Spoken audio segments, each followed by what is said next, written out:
අදත් මගේ channel එකට එකතු වෙන ඔයාලව සාදරයෙන් පිළිගන්නවා. අද මම ගෙන ආවේ plant වර්ග ගැන වීඩියෝ එකක්. මම හිතනවා මේ වීඩියෝ එක ඔයාලට ගොඩක් ප්‍රයෝජනවත් වෙයි කියලා. මුලින්ම කියන්න ඕනේ මම කියන හැම පැල වර්ගයකටම වර්ධනය වෙන්න ඉරේලිය හරි ලයිට් එකක් හරි ඕනේ වෙනවා. ඒකින්ද ඔයාලා මේ පැල වර්ග හදනවා නම් අනිවාර්යයෙන්ම ආලෝකය සපයන්න වෙනවා. වීඩියෝ එක හොඳයි නම් මාව subscribe කරන්න, ඒ වගේම like කරන්න, comment කරන්න, share කරන්න අමතක කරන්න එපා. එහෙනම් අපි යමු වීඩියෝ එකට. පළවෙනි වර්ගය තමයි මේ වැලිස්නේරියා කියන්නේ. ඔයගොල්ලොත් දන්නවා ඇති මේ පැල වර්ගය ගැන ගොඩක් දේවල්. වැලිස්නේරියා කියන්නේ ගොඩක් වේගයෙන් බෝ වෙන පැල වර්ගයක්. ඒ කියන්නේ ඔයා ටැංකිය කොහේ හරි තැනක පැලයක් හිටවුවොත් ඔයා හිතපුවත් නැති තැනකින් මේ වර්ගය තව පැල එනවා. වැලිස්නේරියා වලට වර්ධනය වෙන්න වෙනම සොයිල් එකක් ඔයාලට සපයන්න ඕනේ නැහැ. ගල් වල වැලි වල වුණත් වර්ධනය වෙනවා. ඔයාගේ ටැංකියේ වතුර මට්ටමට එනකන් උසට වර්ධනය වෙනවා මේ පැල වර්ගය. මේ වගේම පැල කරගන්නත් ගොඩක් පහසු පැල වර්ගයක් විදියට මේ පැල වර්ගය හඳුන්වන්න පුළුවන්. දෙවැනි වර්ගය තමයි හයිඩ්‍රිල්ලා කියන්නේ. ඔයාලා හැමෝම මේ වර්ගය ගැන නම් දන්නවා ඇති කියලා මම හිතනවා. හයිඩ්‍රිල්ලා ඔයාලට හිටවල හරි ජලයේ පා කරලා හරි හදන්න පුළුවන්. හැබැයි මේ හයිඩ්‍රිල්ලා පාවිච්චි කරද්දී ගොඩක් පරිස්සම් වෙන්න ඕනේ. මොකද මේ පැල වර්ගය කඳ ගොඩාක් හීනි. ඒකින්ද පොඩ්ඩක් නැත්තම් කැඩෙන්න බලනවා. ඒ වගේම වේගයෙන් වර්ධනය වෙන පැල වර්ගයක්. තුන්වෙනි වර්ගය තමයි පිස්ටියා කියන්නේ. මේ පැල වර්ගය නම් ජලයේ පාවෙන පැල වර්ගයක්. මම හිතන විදිහට මේ පිස්ටියා ටැංකි වල හදන්න බෑ. පොන්ඩ් වල තමයි හදන්න පුළුවන්. මේ පැලවල මුල් වතුර යට ගොඩක් දිගට විහිදිලා යනවා. ඒකින්ද පුංචි මාළු පැටවුන්ට ආරක්ෂාවටත් ගොඩක් හොඳයි. මේ වර්ගයත් ගොඩක් වේගයෙන් වර්ධනය වෙනවා. මේ හින්දා ඔයාට මේ පැල පාලනය කරන්න වෙනවා.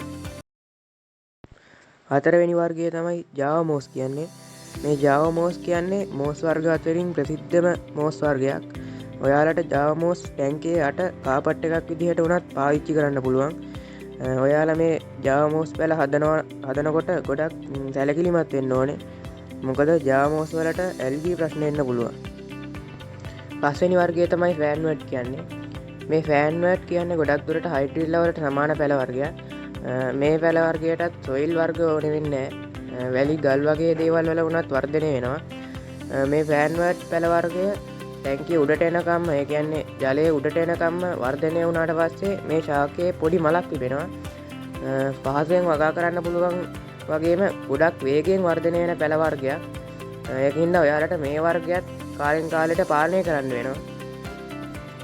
හයවෙනි වර්ගය තමයි සැකිටේරියා කියන්නේ. සැකිටේරියා ගොඩක් දුරට වැලිස්නේරියා වලට ගොඩක් සමාන පැල වර්ගයක්.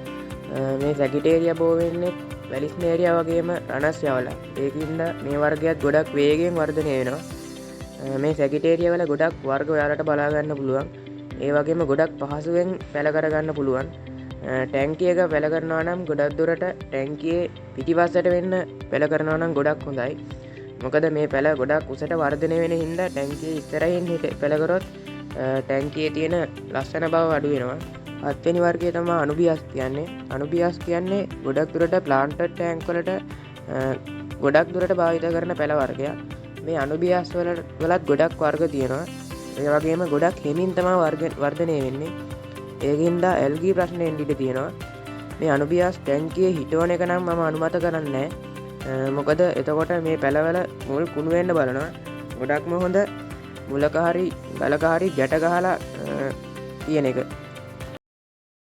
අදට මම වීඩියෝ එක ඉවර කරනවා. මේ වගේ වීඩියෝ ඉස්සරහටත් බලන්න මාව subscribe කරලා තියන්න. එහෙනම් තවත් දවසක මේ වගේ වීඩියෝ එකකින් හමු වෙන්න බලාපොරොත්තු වෙමින් අදට මම සමු ගන්නවා. ඔයාලට සුබ දවසක්.